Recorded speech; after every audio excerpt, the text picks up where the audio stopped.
Hi, I'm Professor Piggy. Today, we're going to talk about computers.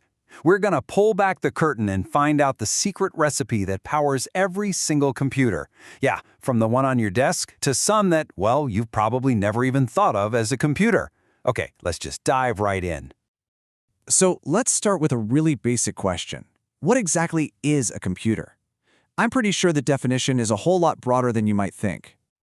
No, really, just take a second. When I say computer, what's the first image that pops into your head? For most of us, it's probably something pretty familiar. Like, a classic desktop PC. You got the tower, the monitor, the whole shebang. It's kind of the poster child for what we think of as a computer. Or, of course, a laptop, which is basically that same powerful machine just squished down into a portable little case. And look, both of those are great answers, but we're really just getting warmed up here. Okay, now let's get a little weird with it. Did your car make the list? Because modern cars have dozens of computers running everything from the engine and the brakes to your music and maps. And what about that watch on your wrist? Yep, if it's digital, it's a computer. It's what we call a specific purpose computer, designed to do one main job perfectly, telling you the time and maybe a few other slick things.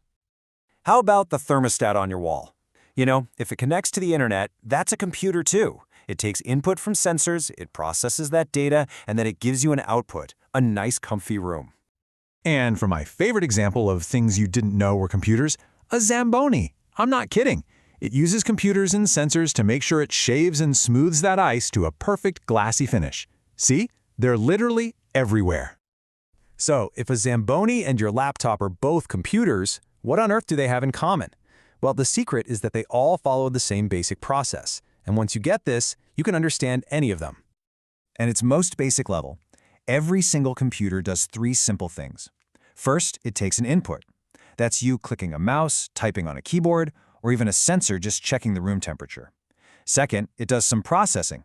The guts of the machine think about that input. And third, it gives you an output.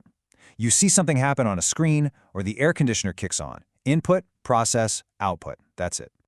Now, our modern computers have added two more really crucial steps to that mix. We've got data storage, which is just saving your work so it doesn't disappear when you turn the thing off. And then there's network connection, which lets the device talk to other computers through the internet. Believe it or not, every single device we've mentioned uses this exact same five-step process. Okay, so that's the process. But what stuff is actually doing all the work? Well, let's talk about the three key ingredients you'll find inside any computer. First up, you've got the hardware. This one's the easy one. It's all the physical parts you can actually hold and touch. The screen, the keyboard, the little chips inside, the phone in your hand. If it's a tangible object, it's hardware. Next up is the operating system, or just OS for short. You can think of the OS as the manager, or maybe the director of the whole show. It's the master software that's in charge of all that hardware and gives you a way to tell the computer what to do. And finally, on top of that, you have applications, or what we all just call apps. These are the specialized programs that do the actual work you care about. So your web browser, your word processor, your games, all of those are applications that are designed to perform very specific tasks. And right at the very heart of all that hardware is the CPU, the Central Processing Unit. It does almost all of the heavy lifting for that processing step we talked about earlier. You can really, truly think of it as the brain of the entire operation. So, every single computer has hardware, an OS, and apps. But as we all know, they definitely don't all look and feel the same. Let's take a look at how these exact same ingredients can be served up in totally different ways. Just look at Windows and Mac OS. They look totally different, right?